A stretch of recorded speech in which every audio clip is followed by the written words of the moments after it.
should we start on the sofa? Dude, why not?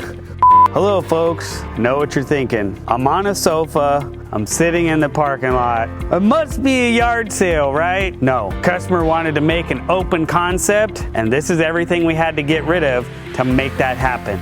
Well, let's go take a peek.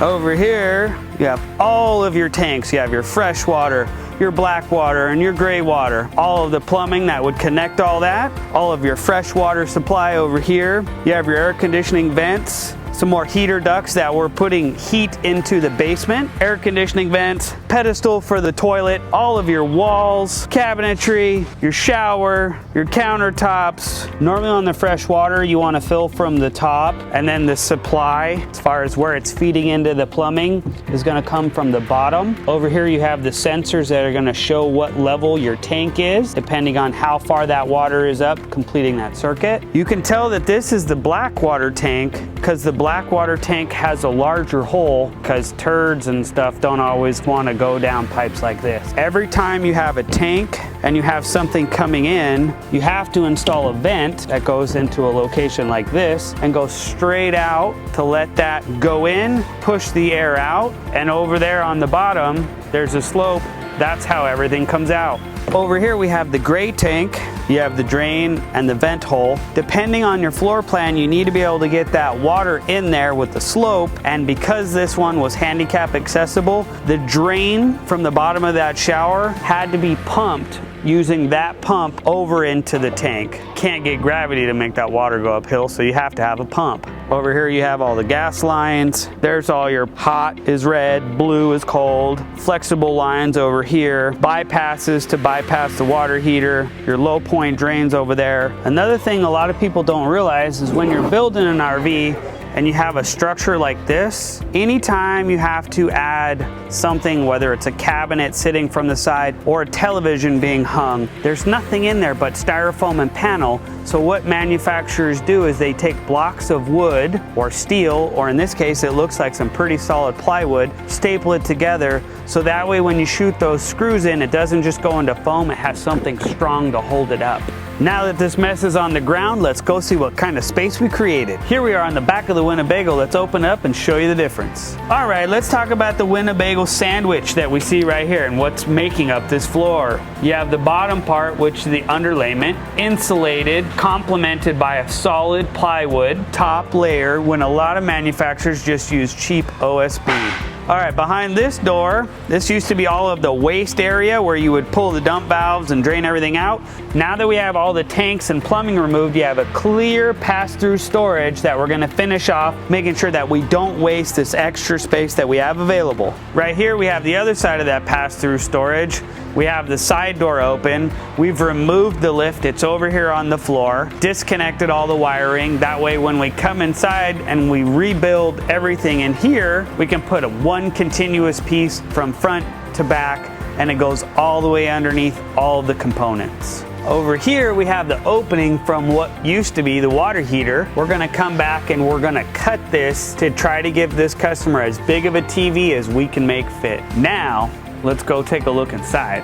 All that stuff you saw on the outside laid across the parking lot, besides making a mess, what it did was it created open space front to back, making it perfect for that classroom setting so everyone can see what's going on. Let's show you what's gone. You know, what used to be here? You'd be cooking, grilling, and that doesn't happen anymore. That's gone. Sink's gone.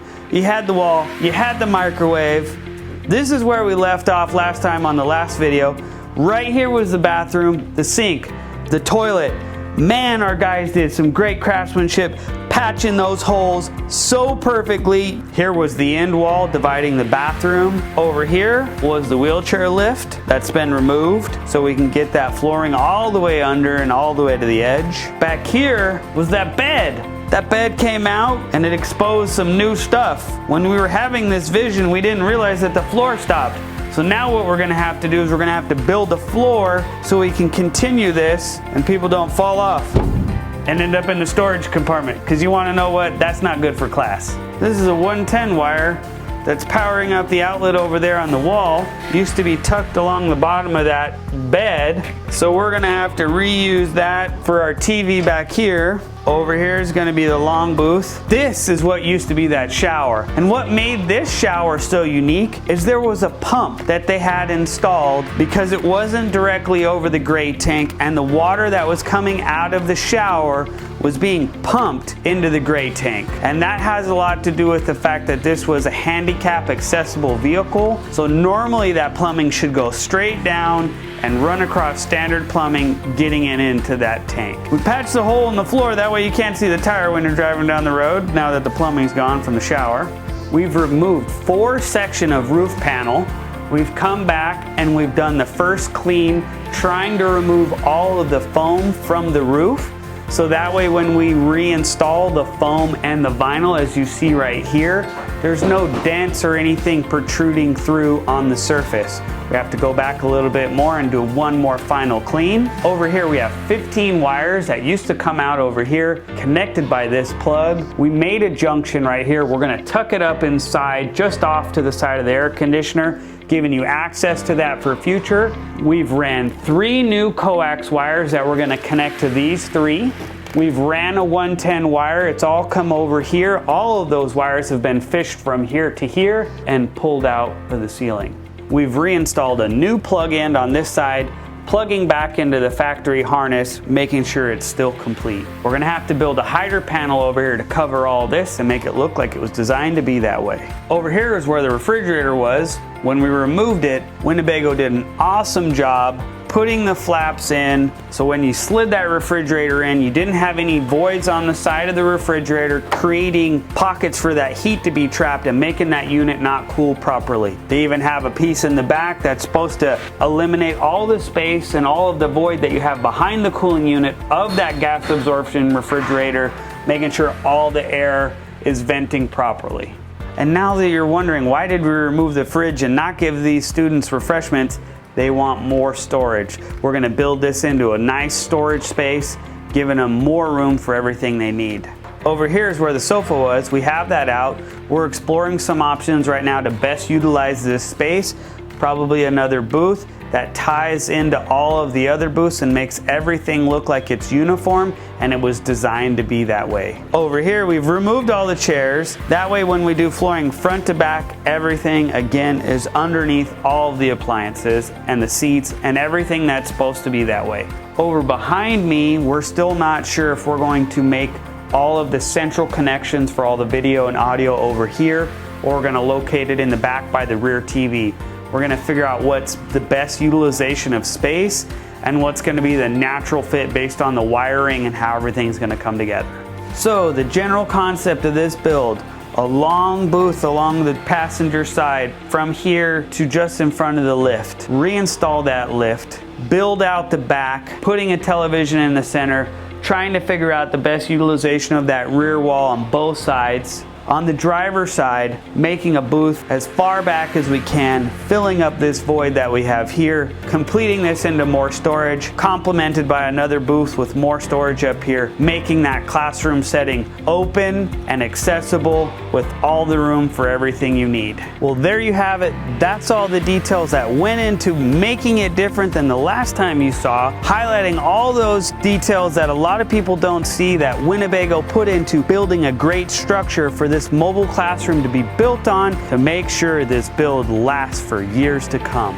Like, follow, and subscribe. Don't forget to hit that bell to get notified of all of our upcoming videos, see where this project goes next, or if you're in Fontana, California, stop on by.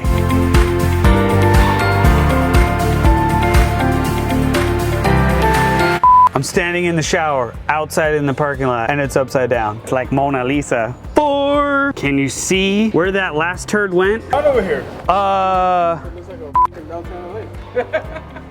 What are you trying to say? Oh, my bad. And open for business. Come take a peek. $5, $3, $2. Don't come in the sun. You don't have your sunblock on. You get burned. That first base shit is for third grade. No, I'm kidding.